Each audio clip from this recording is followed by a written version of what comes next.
You might not be for everyone, but does that mean like you should change? Have you ever had a really good idea? Light bulb. Be it no one else around you thinks so? Did you still follow through with it, or did you listen to the others around you? For all of my fellow SpongeBob fans, do we all remember the episode when SpongeBob comes up with the idea for Pretty Patties, but like he gets laughed at by Mr. Krabs and Squidward? Pretty Patties, available in 6 designer colors. Well, in today's podcast episode, I'm going to be using that as an example for why if you have an idea and you feel called to do it, the world needs it, and you don't need the proof or validation of the people around you to follow through with it and to make it happen. You can still listen to the well-intentioned people who are around you, but trust yourself. I got this! And trust your own intuition, as I'm always saying, above all. When SpongeBob created a whole thriving business, what ended up happening to the people who doubted him initially? They came crawling right back, and were asking to be a part of it. So maybe you have a business idea, or a song that you want to release, or a company idea, but the people around you laughed at you or told you all the reasons why it won't work. Well, what about all the ways like it may work out amazing? Let's dive deeper into the topic now. Give me a...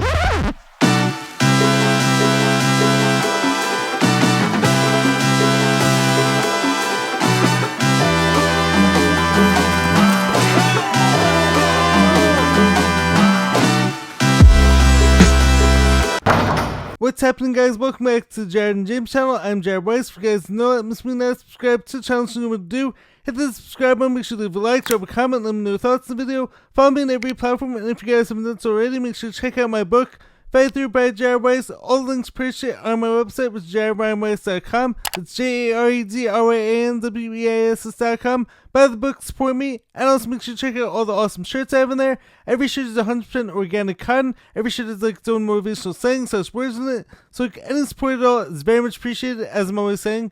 Anyways, let's dive deeper into Pretty Patties and the message behind it now. So for those of you who haven't seen the SpongeBob episode Pretty Patties, I'm going to sum things up, and for those of you who have seen it, I'm going to refresh your memory, and trust me, there is a point behind this. So the Krusty Krab restaurant isn't doing too well, and Mr. Krabs is looking for a fresh new idea to bring in more customers. If I don't find an idea, I'll go out of business. SpongeBob thinks he's come up with like a great idea, which is to make Krabby Patties that are all different colors, and he even comes up with like his own samples. He's initially super excited until he shows the idea to Mr. Krabs and Squidward, and they laugh it up in his face and make fun of him. Pretty Patties! Pretty Patties! Stop it! Of course, doing this hurt SpongeBob's confidence, but rather than giving up on the idea, he went ahead with the plan and started selling the Pretty Patties right in front of his own house. I know this is a good idea! I'll show you! Turns out this business idea was actually a huge hit.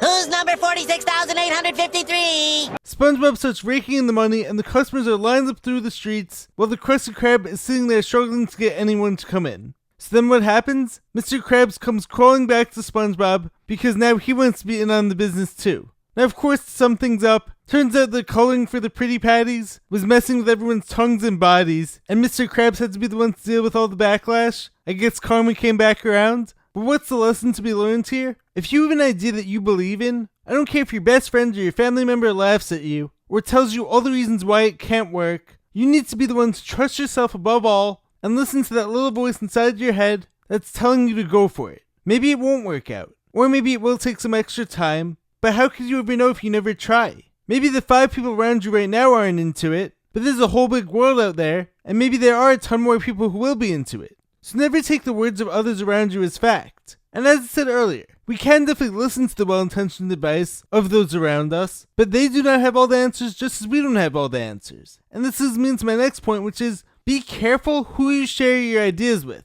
because this can determine your confidence about going through with the project or the goal. I know and have learned this firsthand, time and time again. I know from experience, dude. Being someone who loves to set quote-unquote impossible goals and actually goes after them, I get super excited whenever I start attacking one of these goals. And so I tend to think that like, the people around me are going to be just as excited for me as well. And I've since developed a much stronger inner circle and know who to trust now. But especially back in high school, when it came to my athletic goals with basketball, soccer, and track, or in particular, my goal to dunk basketball despite being only 5'6", when I first told everyone about this goal, I got laughed at so many times. What an idiot! I got told by so many people and even teachers why doing this is impossible for someone like me, But did I let this stop me? Hell no. And as I've told the story plenty of times in the past, it took me 10 years to touch the rim, and along that path, countless failures, countless injuries, and above all that, a life-threatening illness which I'm still healing from at the time of filming. However, I touched the rim and attained a 36-inch vertical jump while going through all this. So can you imagine where I'll be once I'm fully healed? And once I actually have like full energy? If I would have taken my peers' opinions as fact, what would become of me then? The truth is, they were projecting their own thoughts about themselves onto me. And the same goes for anyone who's left a nasty comment about my speech challenges on any of my posts or videos. How rude! These people know that like they wouldn't be able to do what I'm doing if they were in my situation and had the same challenges, so they wouldn't tell me why I can't do that either. Because if I do that, then their whole internal worldview would have to shift and their whole belief system would have to change. Now furthermore, another example is coming from Ryan Tedder, the lead singer of One Republic, and this was also a clip like I shared a few weeks ago on the Rabbit Hole Roundup channel. He told a story about how like when it comes to a hit song, or even like an unknown song, it's oftentimes simply about like the decision whether or not to release it. He said how some artists are sitting on a song, but like the issue was they showed it or played it to the wrong person or the wrong audience and then never released it after that. And the example like that he used was how sometimes he'll play a song for an Uber driver, and if the Uber driver thinks it's like mid or not that good, he won't release it. I don't think so. Not realizing like maybe he just like showed it to the wrong crowd or the wrong person, and if he had showed it to someone else, it could have gotten like incredible feedback. So like I said earlier, no one's opinion is fact, but also no one speaks for the whole group. Just because like one person or 5 people or 10 people don't like the song or the post that you made, or the shirt like from the clothing company that you started up, does not mean like there aren't a million others who would absolutely love that product or that song or that post. So imagine like if you're placing your whole trust in this one opinion, when meanwhile you might be sitting on a hit. And this is why something I've actually always been really good at, if I'm going to pat myself on the back, is being willing to take action in spite of not knowing if it's going to work out or not, or not knowing like how it's going to work out. Whenever I feel something calling me or pulling me in a certain direction and like that idea latches onto my brain, I feel the need to take action on it as quick as possible. Of course, after doing it the right way and coming up with a plan and doing it all like to the best of my ability. But so many others out there will often wait to weigh the probability of success,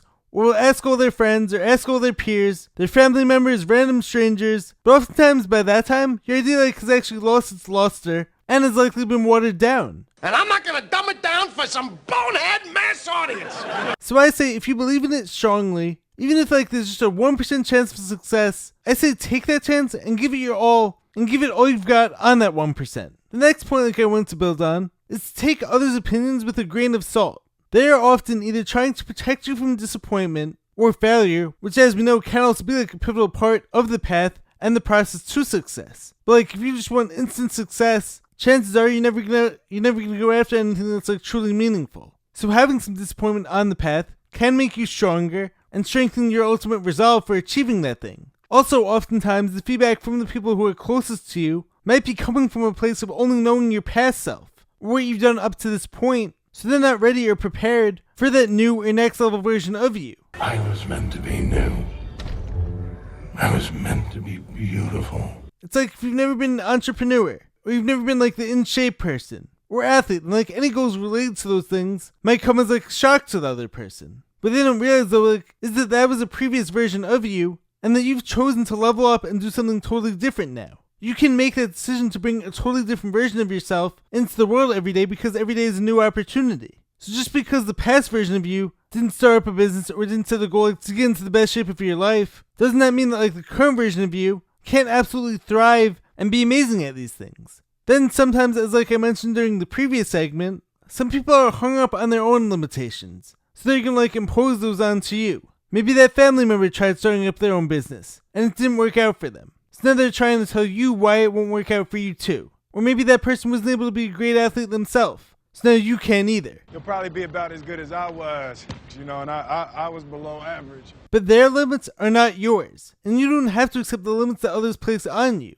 You're different, remember that. And the final reason to take others' opinions with a grain of salt is because everyone is dealing with their own stuff, so like everyone is coming from a place of somewhat bias. It's like you probably wouldn't take relationship advice from someone who just got out of like a messy divorce. You have no eye for fashion. I have no eye for fashion! All right. Or even like from someone who just got married. Because their recent experience will probably color their advice and color the message Or at the very least, once again, you should probably take it all with a grain of salt. Or it's like maybe even a better example. If someone just got fired from somewhere, and then you ask them their thoughts on that place, those thoughts are likely 100% going to be negative, and maybe all those people are correct. And maybe they are all telling you the truth, but the point of all this is to say that everyone's experience is going to color their advice, so just like be aware of all these biases when you tell someone your big goals or your business ideas. There's nothing wrong with listening to others, as all of us should probably, but don't take what anyone else is saying as like 100% irrefutable evidence and irrefutable fact. Now the final point I wanted to make for this video,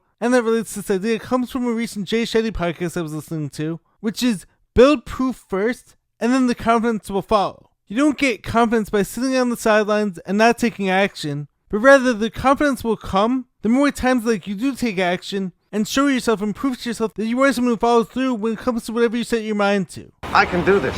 This does not guarantee like it's going to work out every time, or like it's going to happen exactly how you see it in your head right now, but like the more times you get back up after falling, or do what you said you were going to do, this creates self-belief and self-confidence that maybe you can do it and maybe it is possible. Maybe you are the person who's meant to do that after all. Yes, it can be hard, and you may take some self-esteem hits or struggles along the way, but you didn't die. You're still going, so why not keep at it? Why not try again? Build that proof, build up your whole portfolio with enough experience, and in turn you'll have others believe in you as well. Once again, I'll go back to my example of trying to dunk basketball despite being only 5'6" and initially getting laughed at by everyone, especially getting laughed at from the people who were in my high school. But since then, I've actually had plenty of people in recent years telling me how they believe in me, and even some kids who I ran into a few years ago from high school who were telling me that like they always believed that I could do it. What changed? I always had the unwavering belief in myself. I proved to myself and others that like I don't give up, and now I have achieved all the success. So now they're all like, maybe he's the type of person who can achieve this, and he won't give up until he does. Build the proof, and the confidence will follow. You don't need anyone else's approval to get started. Others may try to tell you like that going after that dream is going to be a pipe dream, where you're throwing your life away. I mean, how many people out there who now make millions of dollars playing video games were probably told this time and time again, but you don't need to give anyone that authority over your choices and what you decide to commit to. Just show up and prove it to yourself, and in time you're going to prove it to others as well. Anyways guys, I hope you guys enjoyed the message. I hope you guys enjoyed all the life wisdom from this episode. If you enjoyed the episode, make sure to drop a comment, leave a like, subscribe to the channel. Let me know your thoughts in the comments below. I will catch you guys next time. Stay positive, stay hustling, stay grinding. Catch you next time. Much love. Peace.